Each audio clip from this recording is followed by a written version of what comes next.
अस्सलाम वालेकुम वीवर्स, बहुत ही ज़बरदस्त वीडियो आज का आपके लिए लेकर आई हूँ। बहुत ही यूज़फुल है। ईद उल अज़हा के हवाले से बहुत ही यूनिक वीडियो है। इससे पहले शायद आपने ना देखी हो। ज़ीरो कॉस्ट में मैं आपको ऐसी चीज़ बनाना सिखाऊंगी जो आपके बहुत सारे पैसों की बचत करेगी। ईद उल अज़हा पे आपके बहुत काम करेगी। अभी से आपने इसको बना के रख लेना है। बाज़ार से महंगी महंगी आपको लाने की कोई ज़रूरत नहीं है, बल्कि आप घर में बनाएं और इस्तेमाल करें। इसी तरह की और बहुत सी टिप्स हैं जो कि आपके डेली लाइफ में बहुत काम आएंगी, आपके वक्त के और पैसों की बचत करेंगी। वीडियो को फुल वॉच कीजिएगा। चलते हैं सबसे पहले टिप की तरफ। सबसे पहली टिप मेरी इस तरह की बॉटल के हवाले से है। पानी की बॉटल जब भी बाहर जाते हैं तो हम लोग ज़रूर अपने बैग में रखते हैं। खासतौर पर स्कूल कॉलेज जाने वाले बच्चे, यूनिवर्सिटी जाने वाली बच्चियाँ बैग में रखती हैं। लेकिन क्या होता है कि बॉटल अगर बैग में गिर जाए तो पानी सारा हमारी बुक्स वगैरह पे लग जाता है बच्चों की, और बुक्स खराब हो जाती हैं, चीज़ें पड़ी होती हैं और ख़राब हो जाती हैं। क्योंकि कभी ऐसा होता है झटका लगे, अपनी गाड़ी में जा रहे हैं या रिक्शे में जा रहे हैं, बस वगैरह में जा रहे हैं, तो ज़रूर ऐसा होता है कि ज़रा सा झटका लगे तो बॉटल पानी बैग के अंदर ही गिर जाती है और फिर पानी गिर जाता है, चीज़ें ख़राब हो जाती हैं। तो आपने क्या करना है, आपने डायरेक्टली बॉटल को इस तरह से बिल्कुल इसके अंदर नहीं रखना है। अगर इस तरह से आप रखेंगे तो गिरने का खतरा तो बहरहाल रहेगा ही। तो आपको टिप बता रही हूँ कि आपने किस तरह से रखना है। आपने ले लेनी है एक पोनी। ये इस तरह की पोनियाँ हमारे घर में मौजूद होती हैं घर में। ये हमने ले लेनी है और एक सेफ्टी पिन ले लेनी है, सिंपल सा, बस बिल्कुल सिंपल से आपको तरीका बता रही हूँ, बहुत आसान तरीका। ये आपने इसमें लगा ली पोनी में, जिस तरह मैं लगा रही हूँ ना इस तरह से आपने लगाना है। और उसके बाद आपने इसको एक साइड पे बैग के अंदर इस तरह से अटैच कर लेना है। बैग के अंदर जो जगह होती है ना, कपड़ा होता है, इसके अंदर आप लगा लें, बहुत ईजीली लग जाएगा, फिक्स हो जाएगा। इसके बाद अपने बॉटल को इसके अंदर रखना है और इस जो हमने पोनी ली है ना, इसकी वजह से बॉटल को बिल्कुल हम फिक्स कर देंगे। तो बॉटल जो है इतनी अच्छी से यहाँ पे फिक्स हो जाएगी, बिल्कुल भी नहीं गिरेगी। गाड़ी कितनी भी हिले या आप पैदल चल रहे हो, आपका बैग हिले जुले गिरे कुछ भी हो, आपकी बॉटल अपनी जगह से नहीं हिलेगी। अब ये जब तक कि आप इसको खुद नहीं निकालेंगे, ना ही बॉटल सब गिरेगी, ना ही उसका पानी गिरेगा, ना आपकी बुक्स खराब होगी, कुछ भी खराब नहीं होगा। है ना कितनी मजेदार सी टिप। जरूर इसको ट्राई कीजिएगा और फीडबैक जरूर दिया करें कि आप कैसी लगी। नेक्स्ट भी मेरी बॉटल के हवाले से ही, कभी कभी ऐसा होता है कि बॉटल का ढक्कन लूज हो जाता है, इसके अंदर जो रबड़ हो जाती है वो गुम हो जाती है, नहीं मिलती है, तो पानी उसका गिरता रहता है। ज़रा सी बोतल पानी उछला या कुछ हुआ, झटका वटका लगा, पानी गिर गया बैग के अंदर, तो इसके लिए आपने क्या करना है, अगर ऐसा मसला आपके साथ हो गया है कि बॉटल का ढक्कन लूज हो गया, तो आपने क्या करना है, एक पॉलीथीन ले लेनी है, साफ सुथरी यहाँ पे आप लें, अगर नहीं है तो ज़्यादा बेहतर है। वो आपने इसके ऊपर रख लेनी है और उसके ऊपर रख के इस तरह से, जैसा मैंने फोल्ड की ना, इस तरह से करके रखेंगे जितना बड़ा मुंह है, और उसके ऊपर आपने ढक्कन लगा लेना है। आपका देखें बिल्कुल भी, चाहे बॉटल आप उल्टी पे कर देना, इसमें से एक कतरा भी पानी नहीं गिरेगा। साइड की अगर आपको पॉलीथीन बुरी लग रही है तो आप साइड से काट दें, बस ये बीच में रहने दें। जब अपने बॉटल निकालनी खोलनी है तो निकाल के पानी पिए और दोबारा से उसको फिक्स करें और बंद कर दें। है ना कितनी मजेदार सी टिप, बहुत ही अच्छी टिप है, जरूर इसको ट्राई कीजिएगा। नेक्स्ट टिप मेरी इस तरह से कंघी के हवाले से। कंघियाँ हम जब लाते हैं, कंघियाँ या कंघे, तो कोई कोई किनारे उनके बहुत शार्प होते हैं। बच्चों के करो सर में तो बच्चे बहुत जिद करते हैं कंघी की, तो आपको पता है गर्मी में तो बहुत ही ज़रूरत पड़ती है बच्चों को, डेली स्कूल जाते हैं तो कंघी करनी पड़ती है और करनी भी चाहिए।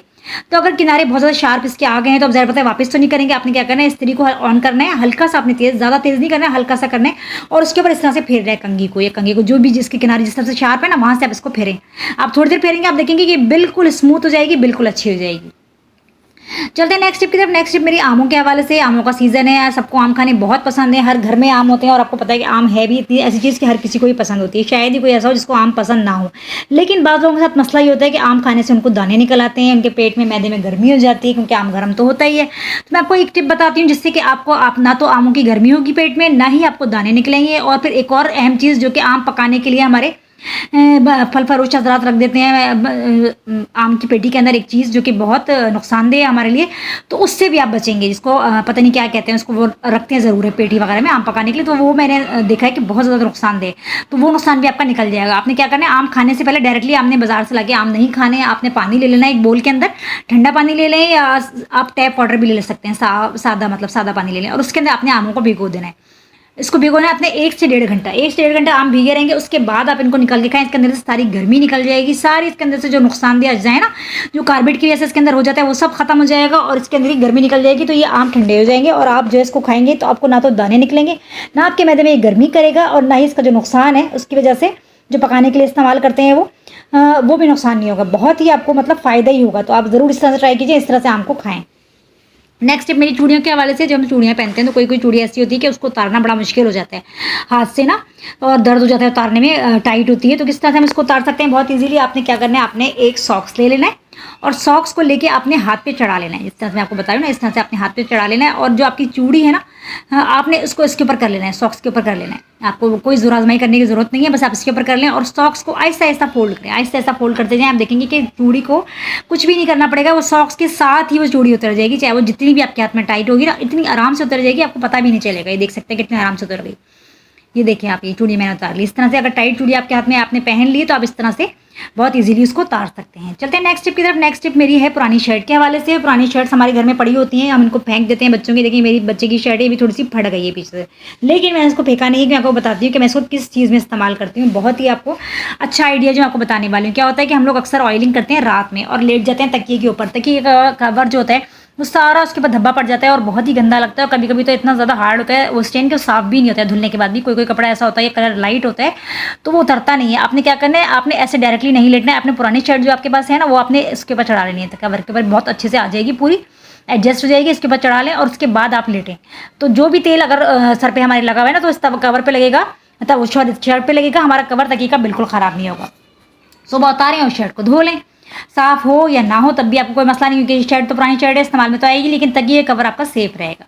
नेक्स्ट टिप जो है मेरी बहुत ही अमेजिंग है, बहुत ही यूनिक है। ईद उल अज़हा के हवाले से बहुत ज़्यादा काम आने वाली ये टिप है। इसको ज़रूर आप ट्राई कीजिएगा, आपको बहुत काम आएगी। पहले हमारी नानियाँ दादियाँ तो यूज़ करती थी, लेकिन हमने शायद ये चीज़ें छोड़ दी हैं और हम बाज़ार से महंगे महंगे लेकर आते हैं केमिकल। हम फिनाइल लाते हैं बाज़ार से महंगे महंगे, जो कि हमारे 15 से 20 दिन चलते हैं, ज़्यादा दिन चलते भी नहीं हैं। और फिर क्या होता है कि वो ख़त्म हो जाते हैं, फिर हमें नए लाने पड़ते हैं। अब ये घर में आप बनाएंगे तो आपसे 100 से 150 में आपके बन जाएंगे और ये चलेंगे 3 से 4 महीने, और इनका जो रिजल्ट है ना उससे कहीं ज़्यादा अच्छा होगा।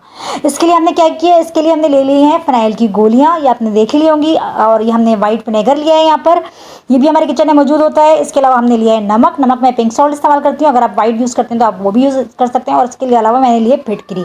तो ये सारी चीज़ें ऐसी हैं कि जो हमारे घर में मौजूद होती हैं। फिनाइल गोलियाँ अगर नहीं है तो आप ले लें बाज़ार से, बहुत ज़्यादा महंगी नहीं मिलती हैं। 25 से 30 रुपये में आपको ये एक पैकेट मिल जाएगा। ये मैंने एक पैकेट ही मंगवाया है, तो यहाँ पे मैं एक पैकेट के बना रही हूँ। आप चाहें तो ज़्यादा भी बनाकर रख सकते हैं, ख़राब नहीं होता है। ये 3 से 4 महीने आराम से चलेगा और आपको इतना अच्छा इसका रिजल्ट देगा। आपको इतना ज़्यादा ये इस्तेमाल करेंगे तो आपको पता चलेगा कि कितनी अच्छी चीज़ है ये। तो हमने क्या करा, सबसे पहले तो मैंने इसको पैकेट के अंदर ही रखे इसका बना लेना है पाउडर। हैमर की मदद से मैं इसका पाउडर बना लूँगी, क्योंकि हम इस तरह से इसको अप्लाई करेंगे ना इसके ऊपर, जो भी हमने अपनी रेसिपी बनानी है तो वो बहुत देर लगेगी, इसलिए स्मार्ट वर्क करना चाहिए। इसलिए मैं इसका पाउडर फॉर्म में कर लूँगी ताकि ये जल्दी से डिसॉल्व हो जाए। तो ये बहुत आराम से इससे हैमर की मदद से जो है बहुत आराम से पाउडर बन गए। देखें मैंने इसका पाउडर बना लिया। अब हमने क्या करना है, नेक्स्ट स्टेप हमने ना अपने स्टेप बाय स्टेप देखना है और उसको फॉलो करना है। इसी तरीके से आप बनाएंगे तो आपको 100% ये रिजल्ट देगा। तो हमने क्या करना है, इसके बाद हमने ले लेना है पानी। हमने पानी लिया, यहाँ पे मैंने 1 से 1.5 किलो पानी ले लिया है। और ये भगोने का हाल देख रहे हैं आप मेरा, क्या भगोना कितना ख़राब सा हो रहा है। मतलब ये मेरा भगोना है ही पानी गर्म करने के लिए, क्योंकि इसके अंदर हम फिनाइल इस्तेमाल करेंगे, इसलिए मैंने ऐसा भगोना लिया जो मैं खाना पकाने में इस्तेमाल नहीं करती हूँ। अगर आप अपना किचन का कोई ऐसा बर्तन इस्तेमाल करें जिसमें आप पकाते भी हैं तो फिर आपने इसको बाद में अच्छे से वॉश करना है 3 से 4 दफ़ा। ऐसे आपने इसमें डायरेक्टली कुछ नहीं पकाना है। मैंने तो ये बर्तन लिया, इसमें पानी गर्म करने के लिए ही रखा हुआ है। तो इसके अंदर मैंने ये डाल दिया जो मैंने पाउडर बनाया था और इसको चूल्हे पे रख दिया। उसको हम पकने देंगे तकरीबन 10 से 15 मिनट हम इसको पकने देंगे अच्छी तरीके से। जब ये 10 से 15 मिनट पक जाएगा, इसका सारा रस इसके अंदर अच्छी तरह से निकल आएगा, उसके बाद मैं आपको बताऊंगी कि अगला आपने क्या करना है। अभी आपने इसके अंदर और कुछ भी ऐड नहीं करना है, खाली मैंने इसके अंदर आपके सामने फिनाइल की जो गोलियों का पाउडर डाला था, हम बनाया था, वो मैंने इसके अंदर डाल दिया और उसको अच्छे से मिक्स कर दिया। अब ये पक रहा है, पकना शुरू हो गया है तो मैंने इसको रख दिया दरमियानी आंच पे, बिल्कुल हल्की आंच नहीं करनी है आपने। जब ये पक गया और थोड़ा ठंडा हो जाए ना उसके बाद हमने ऐड करना। देखिए ठंडा हो चुका है पानी आपके सामने, पकते हुए इसको 15 मिनट हो गए थे। अब इसके अंदर बाकी चीज़ें ऐड करेंगे। यहाँ मैंने नमक डाल दिया, तकरीबन 2 चम्मच भर के यहाँ पे मैंने इसके अंदर नमक डाल दिए। और इसके बाद जो मेरे पास फिटकरी का टुकड़ा था ना, वो मैंने पूरा नहीं लिया, थोड़ा सा लिया, मतलब इतना कि 2 चम्मच फिटकरी का पाउडर। इसको मैंने पाउडर बना लिया, बहुत आराम से बन जाता है, बना के आप रख भी सकते हैं, बहुत सारी चीज़ों में इस्तेमाल होता है। तो ये मैंने डाल दिया सफाई के लिए। आपको पता है क्लीनिंग के लिए कितना बेस्ट होता है नमक भी और फिटकरी का पाउडर भी और फिनाइल के, तो आपको पता ही है कि कितना ज़्यादा इफेक्टिव होता है कीड़े मकोड़ों के लिए, सफाई के लिए, क्लीनिंग के लिए। और उसके बाद ये तीनों चीज़ें हमने इसके अंदर ऐड कर दी। उसके बाद हमें लास्ट चीज़ जो हमने दिखाई थी आपको, व्हाइट विनेगर, वो हमने लेना है तकरीबन आधा कप। ये हम यहाँ पर इसके अंदर ऐड कर देंगे। 1 से 1.5 किलो पानी तो हमने ले लिया, उसके हिसाब से आप क्वांटिटी को डबल कर सकते हैं अगर आप ज़्यादा बना रहे हैं। उसके बाद हमने इसको मिक्स कर दिया और उसके बाद हमने इसको बॉटल्स में भर के रख लेना है। और फिर जब भी हमने सफाई करनी है, फर्श की पोछा लगाना है, स्पेशली वहाँ पे फर्श को धोना है। और ईद उल अज़हा तो आपको पता है आ रही है, तो फिर गोश्त की स्मेल होती है, चिकनाई होती है, मक्खियाँ आती हैं बहुत ज़्यादा, तो वो आपको फर्श साफ करने के लिए फिनाइल डालने की कोई ज़रूरत नहीं है। आप ये जो आपके हमने बनाया है ना क्लीनर, ये आप डालें और सफाई करें अपनी फर्श की। इतनी अच्छी सफाई होगी, इतनी अच्छी खुशबू आएगी और ये चलेगा भी ज़्यादा दिन। और ये आप ये देखिएगा कि रिजल्ट भी उससे कहीं ज़्यादा अच्छा होगा। पोछे में भी आप डेली डाल के इसको लगाएं, स्प्रे बॉटल में डालें, किचन के अंदर रोजाना स्प्रे कर दें, मक्खियाँ नहीं आएंगी, कीड़े मकोड़े नहीं आएंगे, चूंटियाँ बहुत आती हैं तो वो सब खत्म हो जाएंगी। डेली पोछे में आप डाल के इसको लगाएं, आपका बिल्कुल फर्श साफ रहेगा, चूंटियाँ और मक्खियाँ बिल्कुल नहीं आएंगी, कीड़े मकोड़े बिल्कुल नहीं आएंगे, घर से नेगेटिविटी खत्म होगी, बहुत अच्छी सी खुशबू आएगी। तो ये बहुत ही अच्छी टिप है, ज़रूर इसको ट्राई कीजिएगा और मुझे ज़रूर बताइएगा, फीडबैक ज़रूर दीजिए।